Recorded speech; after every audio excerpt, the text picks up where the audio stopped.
Imaginons un instant des milliers de navires et des millions de conteneurs qui traversent les océans, là, tout de suite.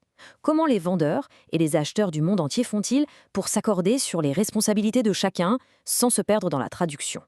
Eh bien, la réponse tient dans un ensemble de règles très précises. Aujourd'hui, on plonge dans l'excellent manuel de logistique et transit international du professeur Ati Abderrahim pour décrypter ces rouages du commerce mondial avec une clarté absolue.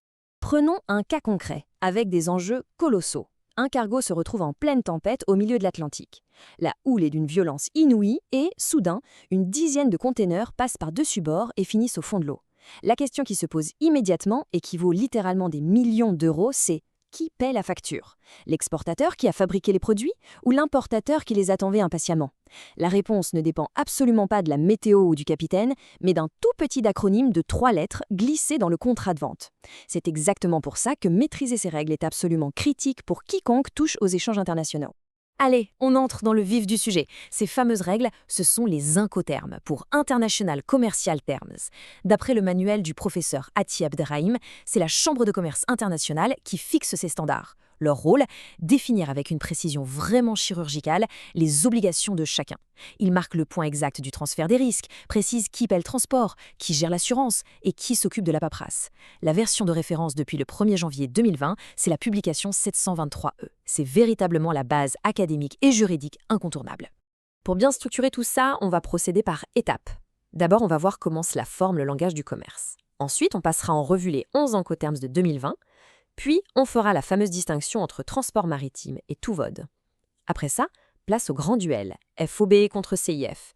Et enfin, on verra comment tout ça s'applique concrètement à l'export marocain. Commençons donc tout de suite par ce premier point, le langage du commerce. Il faut vraiment voir ces règles comme la grammaire du commerce mondial. Sans cette grammaire commune, imaginez un peu le chaos. Un contrat entre une usine asiatique et un distributeur européen pourrait donner lieu à des dizaines d'interprétations différentes. Qui doit réserver le camion? Qui règle la douane? En standardisant ces 3 petites lettres, on évite les malentendus et surtout les litiges qui coûtent des fortunes. Bref, c'est le langage universel qui sécurise absolument toutes les transactions. Et ceci illustre brillamment l'étendue du spectre couvert. D'un côté, tout à gauche, on a l'EXW, le fameux Ex-Works. Là, le vendeur en fait le strict minimum. Il laisse simplement la marchandise dans sa propre usine et l'acheteur se débrouille avec le reste. À l'extrême opposé, c'est le DDP, Deliver Duty Paid. C'est la responsabilité maximale pour le vendeur, qui gère tout et paie tout, y compris la douane, jusqu'à la livraison finale. Et bien sûr, entre ces deux extrêmes, on a toute une palette de nuances. Ce qui nous amène à notre deuxième partie, les 11 Incoterms de l'édition 2020. La bonne nouvelle, c'est qu'il n'y en a que 11. Pas besoin d'apprendre par cœur une liste chaotique ou interminable. Ces 11 petits acronymes suffisent largement à couvrir absolument tous les scénarios logistiques imaginables sur la planète. Et le plus beau, c'est qu'ils sont organisés de manière hyper logique. Ce qui est vraiment captivant avec cette classification officielle issue des travaux du professeur Ati Abderrahim, c'est de voir les points de rupture précis. C'est exactement là que le risque passe officiellement des mains du vendeur à celle de l'acheteur. Ça peut être dès la remise au tout premier transporteur avec le terme FCA, ou alors tout à la fin, à destination avec le DAP. Cette logique visuelle permet à n'importe quel logisticien de comprendre instantanément ses responsabilités légales en un clin d'œil. Passons maintenant à la troisième étape, une distinction cruciale, maritime contre tout mode. C'est vraiment la meilleure astuce mnémotechnique à retenir. Les règles de 2020 séparent très clairement les termes polyvalents de ceux qui sont strictement liés à l'eau. D'un côté, on a 7 termes dits tout mode. Eux, on peut les utiliser pour des trajets qui mixent l'avion, la route ou le train. De l'autre côté, on a 4 termes exclusivement réservés au transport par mer ou par fleuve, où le point critique est souvent le port ou le navire en lui-même. Faire cette distinction, c'est vital, parce qu'utiliser un terme maritime pour un colis qui part en avion, c'est une erreur classique mais qui peut coûter très cher. Allez, on attaque la 4e partie et pas des moindres, le grand duel entre le FOB et le CIF. Le manuel met vraiment en lumière le fait que le FOB et le CIF sont les 2 poids lourds du commerce mondial.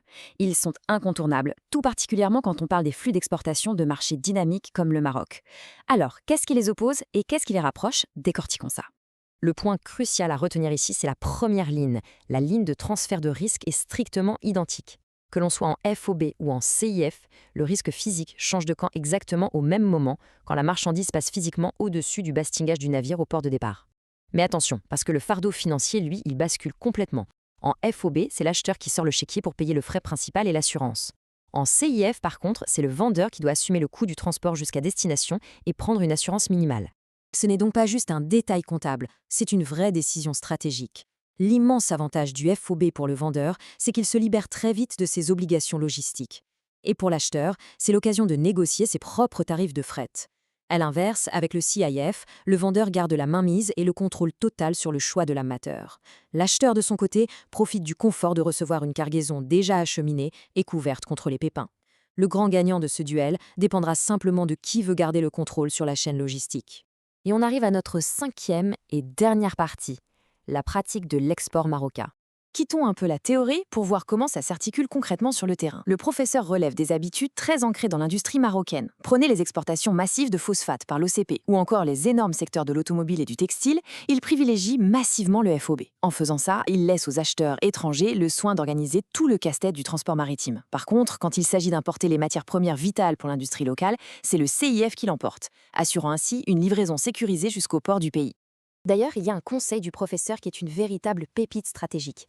Recommandez le FOB à ceux qui débutent à l'international. Et c'est super astucieux.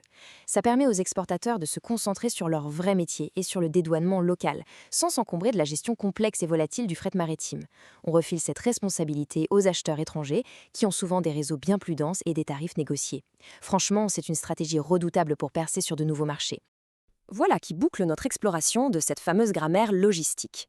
On l'a bien vu, ces 11 abréviations sont bien plus que des détails administratifs. Elles dictent littéralement les équilibres financiers et les risques à l'échelle du globe. Qu'on explore un nouveau marché ou qu'on s'associe à un nouveau fournisseur, maîtriser ces règles est la clé absolue de la rentabilité. La question qui se pose maintenant, c'est, face aux futures expéditions internationales, quelle stratégie adopter pour maximiser la sécurité tout en minimisant les coûts ? La réflexion reste ouverte.